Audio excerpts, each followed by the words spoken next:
the pleasure to present to you Dr. Martin Luther King, Jr.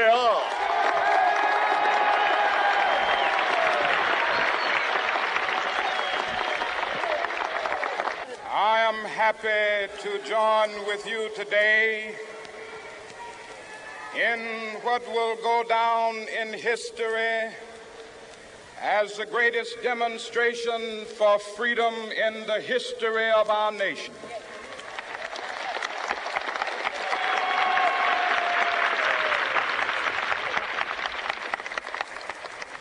Five score years ago, a great American in whose symbolic shadow we stand today signed the Emancipation Proclamation. This momentous decree came as a great beacon light of hope to millions of Negro slaves who had been seared in the flames of withering injustice. It came as a joyous daybreak to end the long night of their captivity.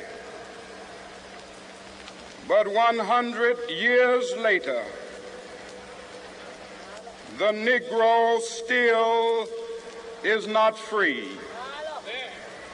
100 years later, the life of the Negro is still sadly crippled by the manacles of segregation and the chains of discrimination.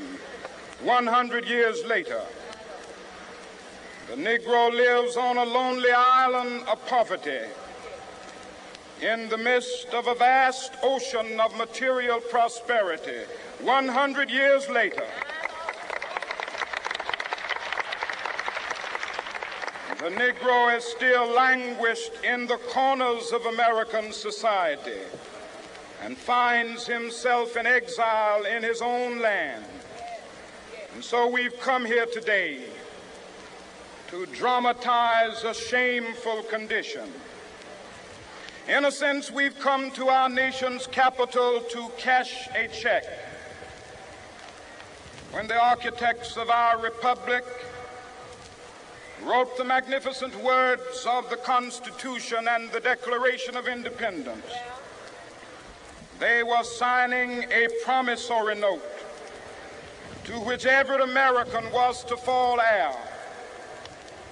This note was a promise that all men, yes, black men as well as white men, would be guaranteed the unalienable rights of life, liberty, and the pursuit of happiness.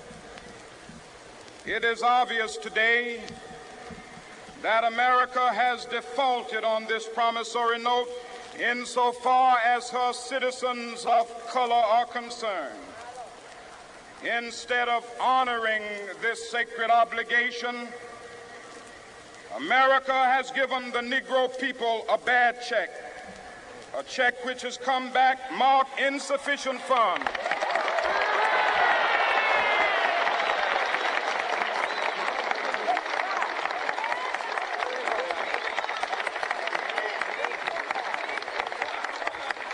But we refuse to believe that the Bank of Justice is bankrupt. We refuse to believe that there are insufficient funds in the great vaults of opportunity of this nation. And so we've come to cash this check, a check that will give us upon demand the riches of freedom and the security of justice.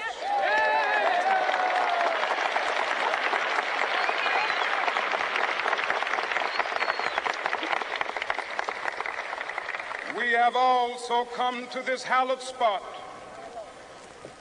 to remind America of the fierce urgency of now. This is no time to engage in the luxury of cooling off or to take the tranquilizing drug of gradualism.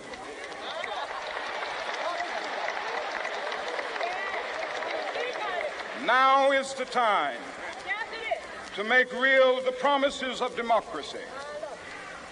Now is the time to rise from the dark and desolate valley of segregation to the sunlit path of racial justice. Now is the time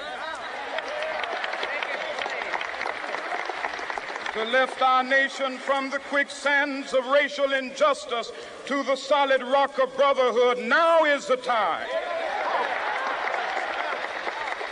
to make justice a reality for all of God's children. It would be fatal for the nation to overlook the urgency of the moment. This sweltering summit of the Negro's legitimate discontent will not pass until that is an invigorating autumn of freedom and equality. 1963 is not an end, but a beginning. Those who hope that the Negro needed to blow off steam and will now be content will have a rude awakening if the nation returns to business as usual.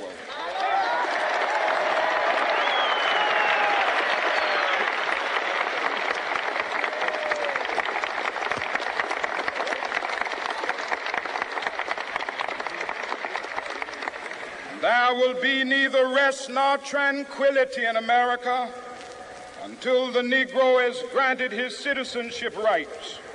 The whirlwinds of revolt will continue to shake the foundations of our nation until the bright day of justice emerges. But that is something that I must say to my people who stand on the warm threshold which leads into the palace of justice. In the process of gaining our rightful place, we must not be guilty of wrongful deeds. Let us not seek to satisfy our thirst for freedom by drinking from the cup of bitterness and hatred.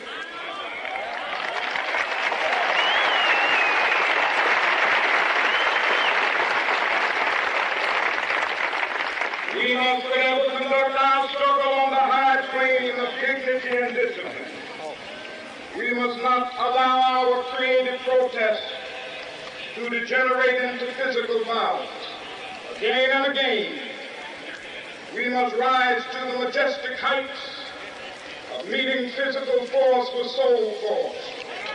The marvelous new militancy which has engulfed the Negro community must not lead us to a distrust of all white people. For many of our white brothers, as evidenced by their presence here today, have come to realize that their destiny is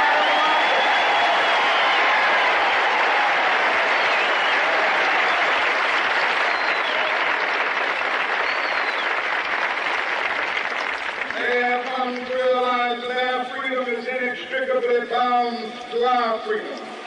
We cannot walk alone. As we walk, we must make the pledge that we shall always march ahead. We cannot turn back. There are those who are asking the devotees of civil rights, when will you be satisfied? We can never be satisfied as long as the Negro is the victim of the unspeakable horrors of police brutality. We can never be satisfied as long as our body is heavy with the fatigue of travel, cannot gain lodging in the motels of the highways and the hotels of the city.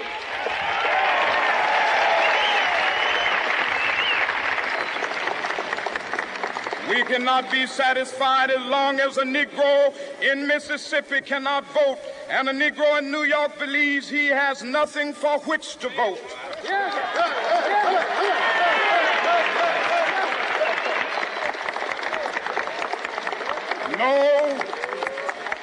No, we are not satisfied, and we will not be satisfied until justice rolls down like waters and righteousness like a mighty stream.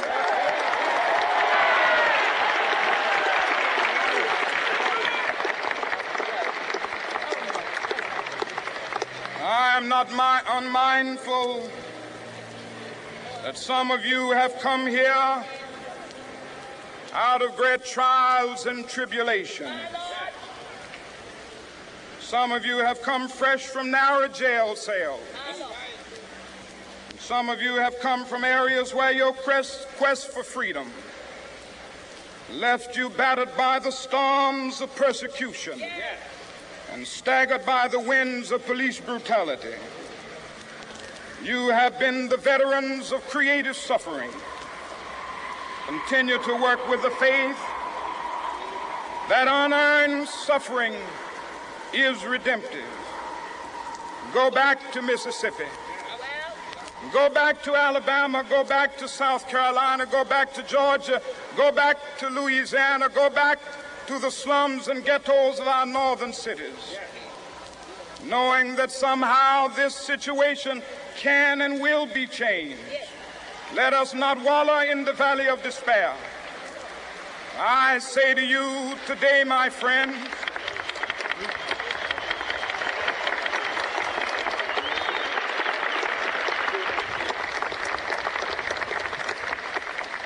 so even though we face the difficulties of today and tomorrow, I still have a dream.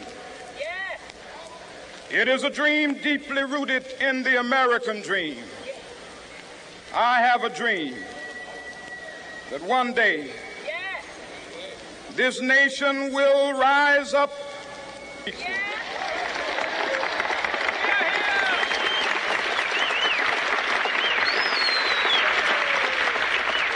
Dream that my 4 little children will one day live in a nation where they will not be judged by the color of their skin, but by the content of their character. I have a dream today.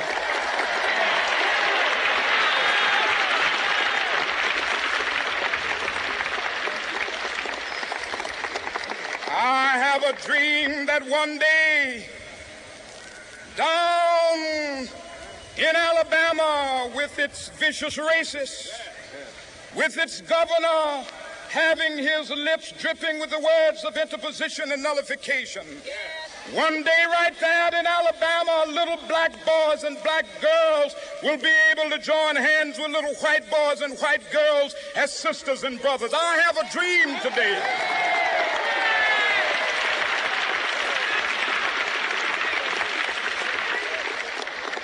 I have a dream that one day every valley shall be exalted, and every hill and mountain shall be made low. The rough places will be made plain, and the crooked places will be made straight. And the glory of the Lord shall be revealed, and all flesh shall see it together.